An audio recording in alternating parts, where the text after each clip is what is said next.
اچھا اس دھماکے کے بعد اگر ہم دیکھتے ہیں تو اہل تشیع کی جانب سے ایک جو ہے نا مطالبہ کیا گیا ہے کہ ان کو کافر کہا جاتا ہے، فتوے لگتے ہیں، تو اس کے حوالے سے اس کو روکنے کے لیے یا اس کے اگینسٹ قرارداد یا اسمبلی میں جو ہے نا کیا کہتے ہیں اس کو قانون سازی کی جائے اور منظور کیا جائے کہ اس کو روکا جائے، تو اس حوالے سے آپ یا اپنی تنظیم کی طرف سے آپ کیا رائے دیتے ہیں اپنی؟ دیکھیں، یہ مطالبہ تو بہت اچھا ہے، یعنی ہم تو کہتے ہیں کہ کسی کو بھی کافر نہیں کہنا چاہیے،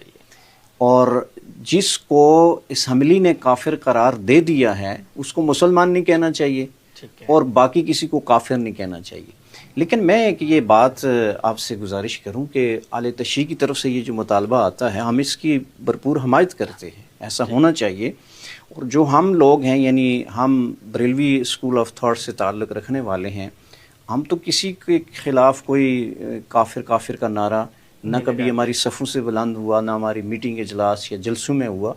ایسی کوئی نظیر ملتی نہیں ہے۔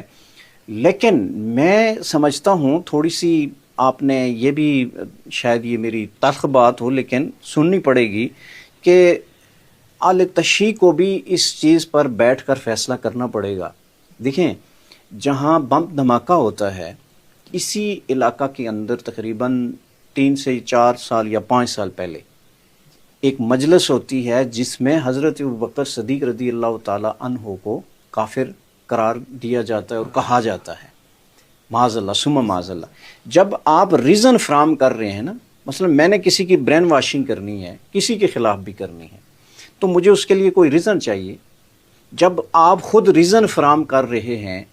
تو ہم کہتے ہیں ایسی قانون سازی ہونی چاہیے کہ شخصی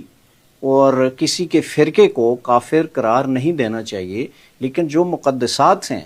جو صحابہ کرام ہیں، حضرت ابوبکر صدیق سے لے کے حضرت امیر معاویہ رضی اللہ تعالی عنہ تک جتنے لوگوں پر تان تان ہوتی ہے، کفر کے فتوے لیے جاتے ہیں، میں سمجھتا ہوں سب سے پہلے اہل تشیع کو یہ فیصلہ کرنا چاہیے۔ آپ نے دیکھا ہوگا کہ سوشل میڈیا پر ایک شخص بیٹھا ہوا ہے امریکہ میں، کس جگہ بیٹھا، اللہ یاری اس کا نام ہے،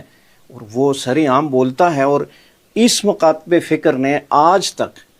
یہ کھڑے ہو کے پریس کانفرنس نہیں کی ہے، یا لوگوں کو نہیں بتایا ہے کہ نہ ہی ہمارا یہ موقف ہے اور نہ اس کے موقف کی ہم تائید اور تصدیق کرتے ہیں۔ تو میرا خیال ہے سب سے پہلے انہوں نے ہی شروعات کرنی ہے۔ یہ جب شروعات کریں گے، مطلب کہ یہ اپنی تقریر میں جو دوسروں پہ فتویٰ لگاتے ہیں، دوسروں کو کافر قرار دیتے ہیں، وہ ختم کریں گے عملی طور پر اہل تشیع پاکستان کے بیٹھ کر یہ فیصلہ کریں، ان کی جتنی تنظیمات ہیں، جتنے لوگ ہیں، جتنی لوگ ان کے لیڈ کرتے ہیں اپنی جماعتوں کو، وہ یہ ایک فیصلہ کریں کہ جو حضرت ابوبکر صدیق کے بارے میں کوئی نازیبہ بات کرے گا اس کے خلاف بھی قانون سازی ہونی چاہیے اور اس کو سزا بھی ہونی چاہیے۔ ہم اس کو بچانے کی ہرگز کوشش نہیں کریں گے۔ جو فاروق اعظم کے بارے میں، سیدہ عائشہ کے بارے میں یا دیگر صحابہ کرام کے بارے میں کوئی ایسی بات کرتا ہے تو اسی قانون سازی کے تحت اس پر بھی وہی قانون لاگو ہونا چاہیے جو یہ مطالبہ کر رہے ہیں کہ ہمارے بارے میں۔